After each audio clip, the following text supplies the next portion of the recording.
I've come here today to pray for the 99%. It includes the poor and the working poor. Every day the middle class shrinks and the ranks of the poor and the working poor expand. I've been unemployed for 3 years. I'm now living off my retirement funds, early withdrawal, getting penalized for that. And I'm just here to say that something has to change. Yet we live in a time where we've experienced decades and decades of economic growth. I came here today to Dan Lundgren's office to pray for the 99% because Dan recently voted in favor of reaffirming the motto, "In God We Trust." But if indeed we are a nation that trusts in God, then we are a nation that pays attention to what God has to say about economics. Just economies function in such a way that 100% of us share in what the economy produces.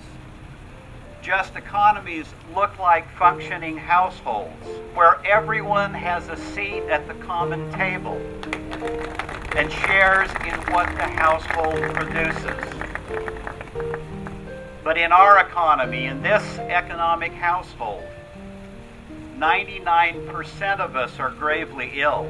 This nation was based on of the people, by the people, and for the people. We're becoming one based on of the corporations, by the corporations, and for the corporations. You know, my parents retired. They didn't have much, but they had Medicare and Social Security, and they were able to live a decent retirement life.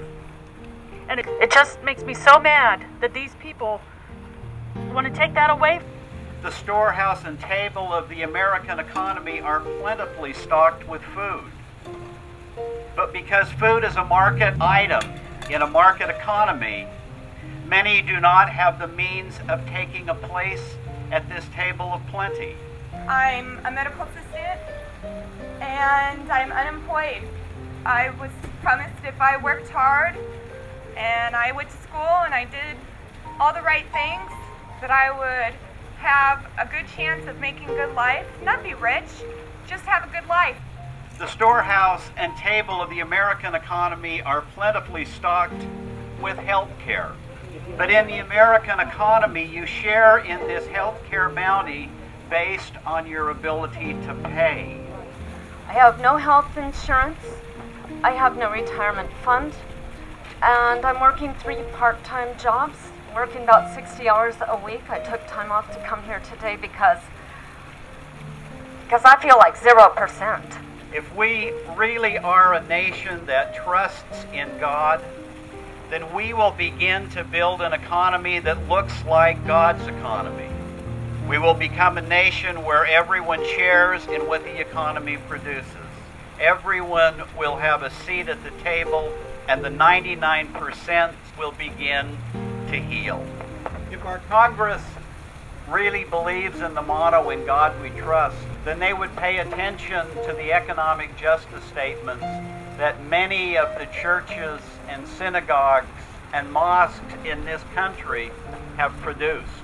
And so to help Dan inform Congress about what it means to be a nation that trusts in God, I have brought along 3 of those economic justice statements that I want to take to his office and present to his staff to share with him and to share with the Congress.